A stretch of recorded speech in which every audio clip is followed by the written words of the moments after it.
As we said before, fresh signs of efforts to renew hostage negotiations between Israel and Hamas. Weak signs, we should say. We have Dr. Gershon Baskin, who did just that in previous cases with Hamas and Israel. Thank you very much for joining us again. Do you see any real chance for new negotiations now? Jacob, I think that the only chance is if Israel takes the initiative. Israel has been much too passive in these negotiations from day one, and I think it's time to demand from Israel to initiate an offer to Hamas that they cannot refuse. Israel is holding more than 7,600 Palestinian prisoners. These should be seen as bargaining chips in order to bring as many hostages home as possible. And while I don't think that Israeli society is ready for the all-for-all deal, all the hostages for all the prisoners, I think that a significant offer could be made to Hamas by Israel to release a large number of prisoners in exchange for all the civilian hostages, the young women, the elderly people, the sick, the wounded, the bodies that they are holding. And Israel should publish the names of the prisoners that it's willing to release in order to create pressure for the first time on Palestinian society in the West Bank, in Gaza, in the prisons. Let us use psychological warfare against Hamas, and not only Hamas against us. Yeah, and there are growing voices inside Israel who are saying this, but let me just offer one explanation. As you well know, in the previous deal, more than 1,000 of prisoners were released by Prime Minister Netanyahu, including the current leadership, including Yahya Sinwar of Hamas. So that's a bit of a trauma for him, I guess. It is a trauma, but let's face it, as long as this conflict continues, as long as the Palestinian people do not have freedom, liberation, and a life of dignity, there will be Palestinians willing to fight and die in order to achieve that.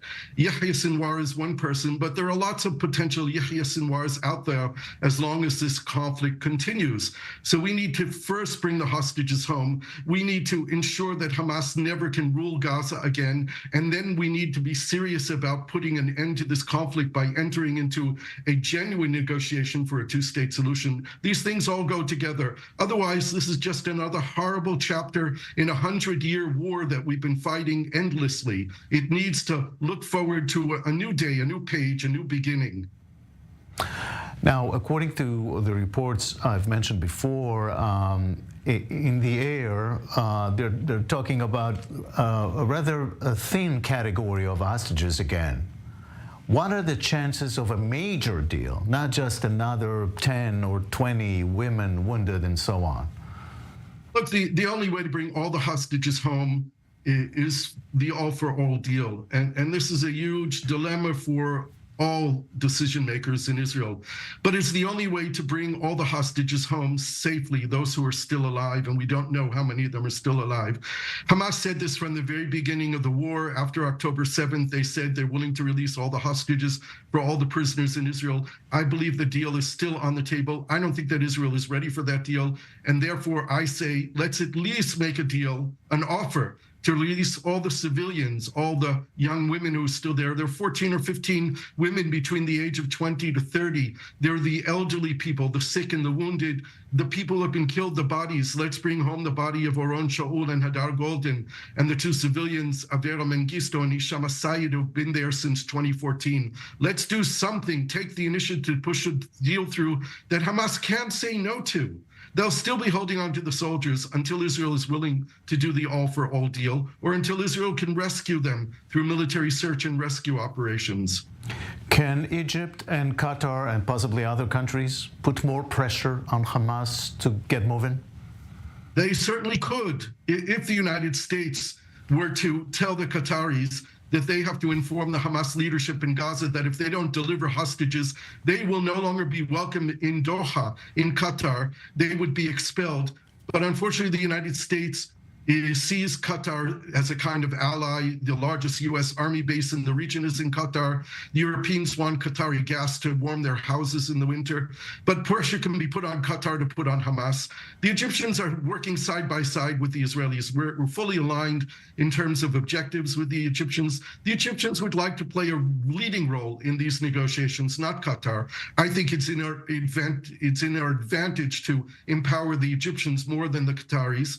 Unfortunately, we're not doing that either. As you know, there's a lot of guesswork in Israel about what does Sinwar want. And if you want to join this guess, I'm asking you, what would be his position in order to release all hostages?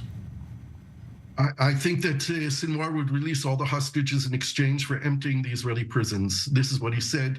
This is his holy mission. He said it on the day that he was released from prison in 2011. He said it in every major speech that he's made in the last 12 years.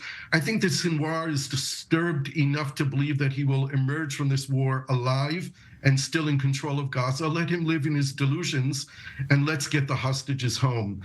Again, I'm not sure that Israel is willing to pay that price, but that's the price that is demanded by Hamas to release all the hostages, and I think that Sinwar would do it. But when Prime Minister Netanyahu was told that by the families of hostages here in Israel, release everybody, we don't, they said, we don't care, release everybody, he said there's more.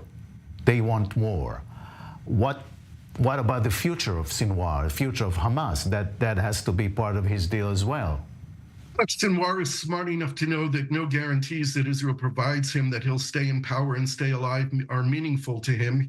Sinwar knows, he's known for a long time, that he will be a shaheed, he will be a martyr, he will be killed in what he believes is his religious duties for Palestine, for Al-Quds, for Al-Aqsa. He has no illusions that he will live for a long life. He has even talked about his own 9 children, that many of them will become martyrs in the cause. So I think that we have to grant him his wish that he will become a martyr. We need to do it as soon as possible, and we need to get the hostages home.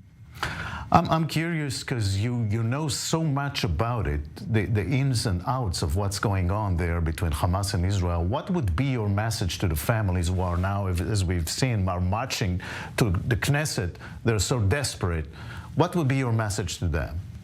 To keep the struggle, to have a unified message, to put pressure on the Israeli government to make an offer, to be more proactive in the negotiations, to not sit and wait for Hamas to make an offer that we will respond to. Every day that the hostages are left in Gaza is a danger to their lives.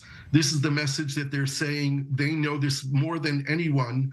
And we, as a government, as a people, have a responsibility to these people to bring them home. We failed to protect them. They were taken from their homes. Israel has a moral responsibility to every single one of those hostages.